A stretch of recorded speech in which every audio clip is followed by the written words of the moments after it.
We got like a 55 Fairlane here. Fairlane 500, but I don't want to show you that. I want to show you this one. This one is an Eldorado, like a 1958. I don't want to get too close to us. It sounds like they're having a lover's spat inside the car. So I just want to get the body work here, and it's a solid blue. Show a close-up of the engine. If I'm understanding this, it should be like a 331, something like that. So, a 1958 Cadillac, and I'm saying it's an Eldorado because it could be wrong. I mean, I don't know. I don't know if they were making for 1958, but so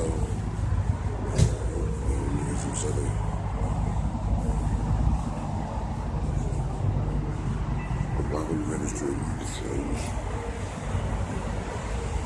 solid paint. It has some type of restoration. These hinges, they've been resprayed, probably with a media blaster. So, just missing the emblems on the side though, but still looking solid. You know? Alright, it's cool. I got all. It's an Eldorado, right? No, this is Series 62. Series 62, okay. Alright. So 58 was the golden anniversary for GM. Right. So this is the material that the interior should be. Alright, I alright. I gotta redo it. It's all original right now, except the paint. This is actually a primer. Oh yeah? Yeah, it's pretty solid, man. It looks just like the lacquer from that era. Yeah, you know, because it basically is a 2K lacquer primer. So. Wow, that's sweet. So you're gonna put a clear coat on, or just another applique over this? I haven't decided yet. I do have flake for it, but right. I'm probably gonna redo it in this color and then put flake in it. Okay, all right. This would be brilliant with that flake. Thank you. I really appreciate that. Man. But it is Daphne blue. It is the all right, blue. Sweet. But, yeah, this is what she would have looked like new. Right. So what's the difference between the 62 and the Coupe de Ville? So the 62 was the base model. Right. If you notice, this is a Coupe de Ville interior. Okay. It came standard with the 6-way power seat. All right. And it also came standard with power windows. All right. So that's how they had different door panels. The trim was different. But the most important thing is, only on a Coupe de Ville or a Sedan de Ville could you get a fold-down front armrest. All right. Yeah, there you go. There you go. So mine does not fold down. Only the back one does. Okay. And the stitching is different, but it would be the same fabric. Right. Other than that, the Series 62 and the Coupe de Ville could only be differentiated by a little badge that would have been right here. Okay. And on mine it said Cadillac, and on the Coupe de Ville it would have said Coupe de Ville or Sedan de Ville. Sweet. But 58 is kind of an odd year for Cadillac because typically the way you got the body for a four-door was they put the fourth door in and they took the space out of the deck lid.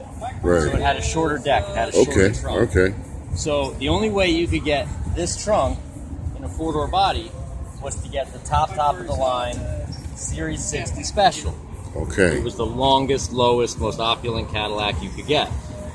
Well, in 58, they realized, well, we could sell a lot of cars if we made a four-door sedan that wasn't as expensive as the Series 60. Oh, jeez. So we'll call it an extended deck. Okay. So they made an extended deck four-door, which was basically this car, but in Series 62 trim.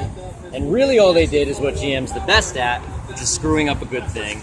And the Series 60, the Special 60 body was not nearly in the same price range. It was like a normal person could afford this, a movie star could afford this. Mm-hmm. So nobody bought this. Right. Because everybody was like, well, all I'm getting is a little bit more trim and some flashy interior.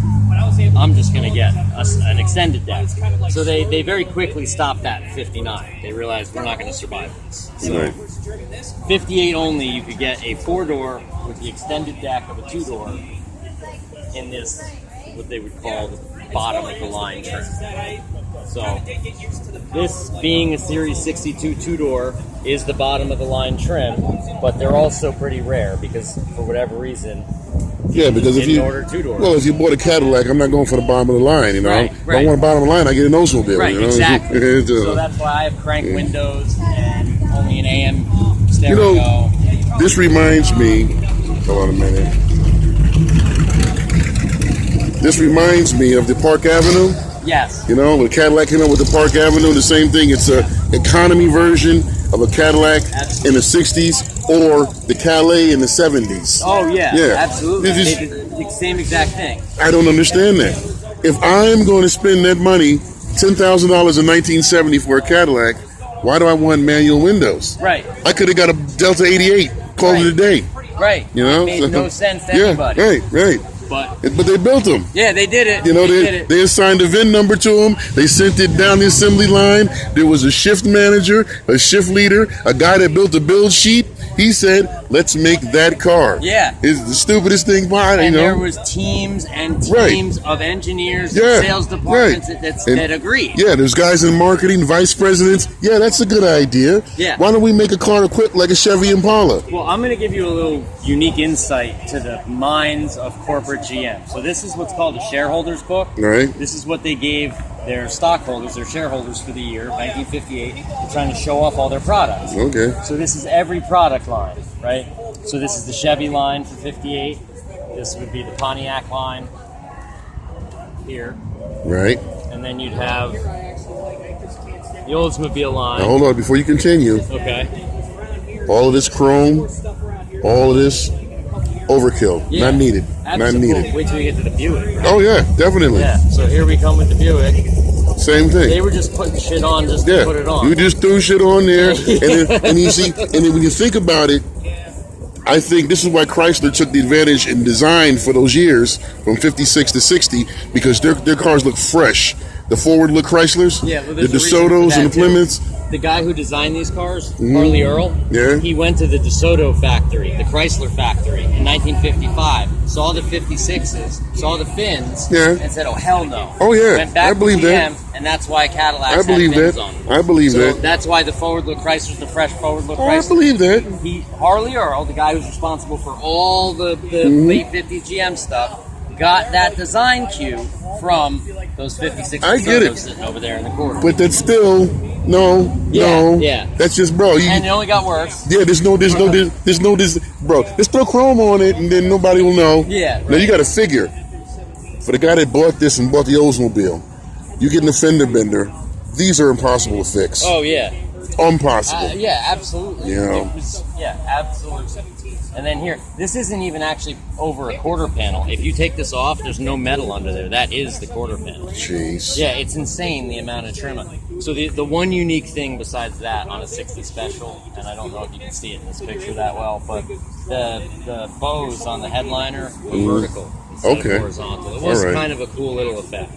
Oh, I see it. That's all right. Yeah. But you'd have to be inside the car, and I can't get past all of this crazy ass styling right here. Yeah. I just, Yeah, it's just this is the Eldorado Chrome. Okay. That was the big boy. So this is the Eldorado. All right. With the crazy back all right. wings. Oh, okay. I missed that. Okay. And then any of the convertibles, the interiors were always leather because they didn't have a fabric that could hold on to it. I mean, look what the Sunlight did with this. Right. And it was always buffalo leather. All right. Very wide, like rough grain to it. Okay. And that's because it's actually buffalo hide. Well, there you go. So this is what I wanted to show you. So this is the European and Australian and German, versions, Vauxhall and everything. Just look at the illustrations they decided to pick as what they thought their German demographic was. I don't think anybody's drank beer out of a stein in Germany since the 1800s. Yeah. And this is the best that GM could come up with. Well, you got to figure, post-war Germany, 1958, they were not seeing a lot of chrome. Right. They were seeing a lot of VWs and a lot of Lotus. So, I suppose this would be sort of opulent for Germany in 1958. To show you, this is, what is this, the record? This is a model number. This is R. Yeah. So I think it's a record. But it doesn't matter. It's just the fact. You're right, the record. Yeah. Yep. And then this Vauxhall. 56 horsepower. Yes. Well, they're using the air cooled. I mean, they're still with VW. I mean, Because I actually thought these were kind of cool with the points on the hood, the Vauxhall points. I don't know. I know it's a small, stupid car. But I think they're kind of cool looking. So yeah, this is what's called the shareholders book, and you'll only see this, it's targeted towards the shareholders, it's not towards selling cars. So it always has their milestones and the things that came out special for the years. So these were like some of their milestone achievements for the different years. Like 57 was the fuel injection, 58 air suspension. That was the first year of the air ride. So this is them trying to brag. Yeah. So, this is one of those pieces of paperwork that people didn't save, nobody cared about it. Right. And I'm lucky enough to have one. Oh, no, this was somebody, that lived in a ranch house in Vegas that kept it in a climate-controlled garage. Right. So, but now this is very nice, man. So, let me just finish the walk around. And then, no, don't worry about it, man. That was awesome, get all that information. And then, what wasn't the exhaust normally vented through here? So yeah, 57, the exhaust came out here. If you'll notice, this is solid though. Oh, okay. 58, they gave them turn downs. Okay. So you wouldn't see it, right? Well, the acidity of the exhaust started to eat the chrome aluminum very quickly. Yeah. So they figured out, well, we can't do that. That's a bad idea. We'll be replacing bumpers every year. So these are real fishtail mufflers off of like a 60s Harley or 60s, some kind of chopper or something. Okay. They were on there when I got it. I am going to eventually put the correct turn downs on it. All right. And then the gas door behind the tail light. Fuel filler, okay. Behind the tail light, as usual. Okay.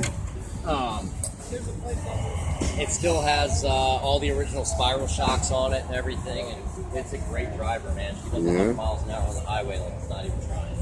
Definitely. Let's look at this instrument cluster. You got a favorite yet? You got a favorite yet?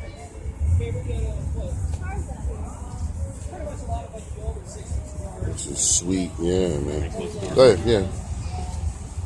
Look at that thick thud. Jeez, real solid sound to it. So you have a 1958 Cadillac Series 62 two-door hardtop. Fascinating information on this car. They're out there if you're looking. Give me a like and subscribe. Leave me a comment. Let's get talking about this thing.